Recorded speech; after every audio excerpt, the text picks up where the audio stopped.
Before we get to the video, check out my Patreon linked in the description of this video, where for $5 a month you get exclusive content such as sneak peeks at projects like upcoming videos, dioramas, stop motions, photography. You'll get a shout out in videos like this one. I also take video requests. You can see behind the scenes of my stop motions in toy photography, as well as exclusive stop motions in photography. Again, you get all these perks on my Patreon for $5 a month. Link to join in the description of this video. Now let's get to it.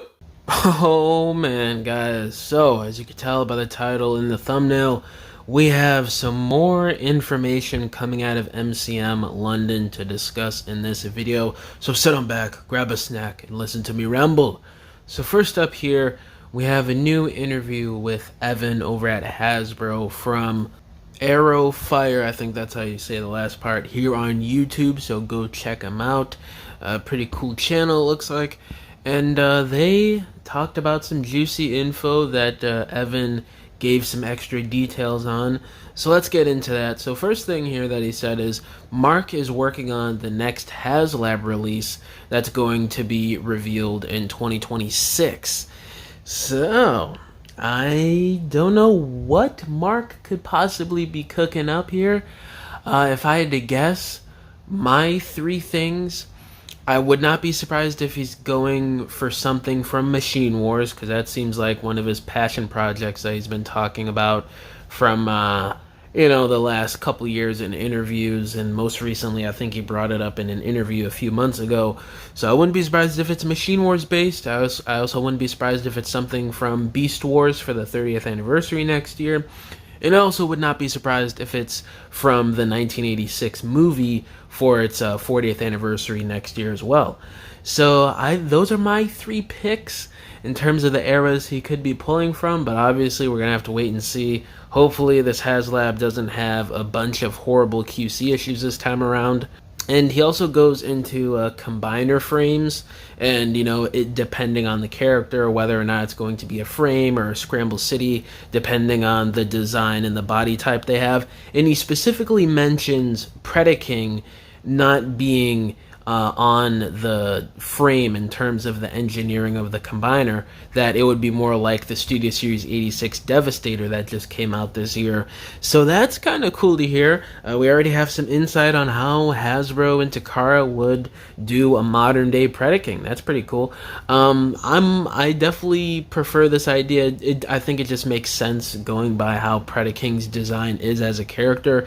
It's a bit more uneven, it's a bit more wacky, because they're animal formers compared to construction vehicles. So it would make sense that it would follow in line with that, considering the construction vehicles are wacky and different shapes, and then the way the design is between Superion and Bruticus, it's a bit more clean cut. So Predaking definitely goes more in line with how they handled Devastator, especially with his design. So I'm excited to see on how they handle him. I wouldn't be surprised if he's the 2027 or 2028 combiner. That would be cool to see. And Evan also mentions that since the fans were so loud about wanting to see characters that weren't in the Studio Series 86 movie be brought into the 86 line, possibly being called Studio Series 84 or something like that. That was a question I think that was asked during a live stream back in June that I covered here on the channel. And there were a lot of people saying yes to that. I'm open to it. I just think that I just want there to be a balance between Studio Series, with its original intention and the Gamerverse stuff, concept series, and then the G1 stuff. I just hope that they find a good balance with characters. And he mentions this again, saying that, since the fandom wants it so bad, that it's probably going to happen at some point soon down the line. If I had to assume, I wouldn't be surprised if we start seeing some Studio Series 84 characters by 2027 at the earliest, considering after the 40th anniversary of the 86 movie next year, they're knocking out a lot of characters for that 40th anniversary next year. So it seems like they're running thin there in terms of characters they could do for the subline. So I think 2027 is a safe bet to start seeing potentially some characters from the cartoon and not the movie in this subline. But it could be later. We honestly don't know at this point. And then he also goes into something that he said in the interview that I covered with Toys R Us yesterday, that he said that feedback counts, in terms of getting better articulation on these figures, better quality, character selections, whoever needs reissues. So yes, guys, continue to be loud, critique things you don't like online, be vocal about things, because at the end of the day, we are the ones funding Hasbro and everything going on over at that corporation. We're the consumers spending our hard-earned money on these products. So, of course, we need to voice things that we don't like or things that went wrong with these figures. So anybody out there that is saying, just shut up and just be grateful we're getting these figures, man, that is about the dumbest thing I've ever heard. So don't listen to those people. Keep voicing your opinions on these figures and be loud about them if something goes wrong with a figure, because he's said it in 2 interviews now, and Hasbro's been saying this over the years anyway.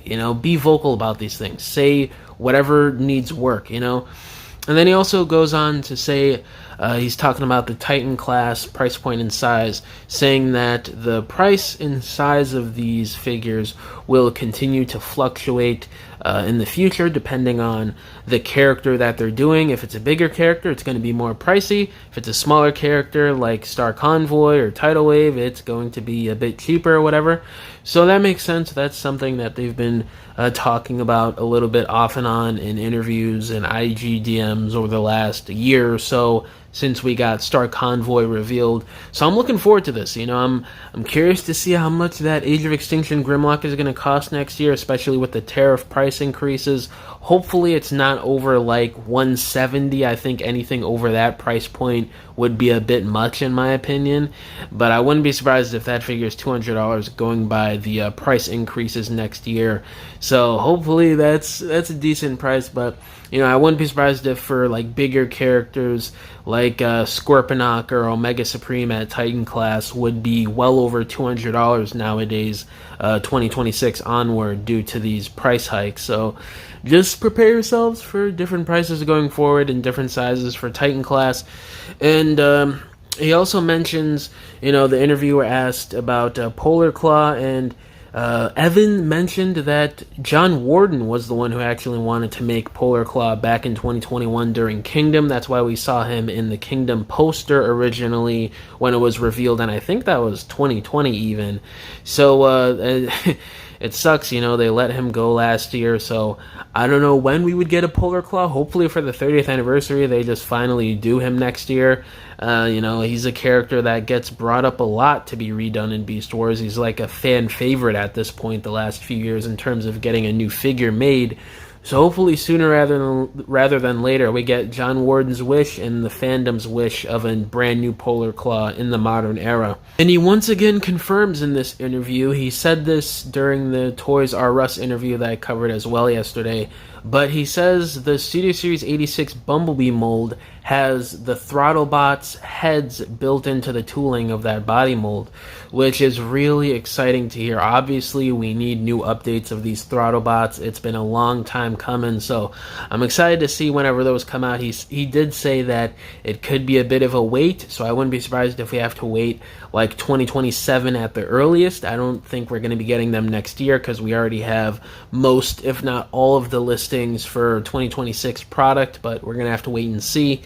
And the last little piece of info here that I want to cover in that interview is he mentions that European G1 and stuff like Machine Wars, him and Mark talk about doing all the time internally over at Hasbro, and it is something that they definitely want to get to at some point with some of those characters. Me personally, I really want to see a Thunder Clash. I really want to see a Machine Wars Starscream, a Machine Wars Megaplex, a Stalker would be great. There's a lot of characters they could delve into with that Euro G1, and then obviously the repaints of Euro G1 into Machine Wars that happened to 10 years after.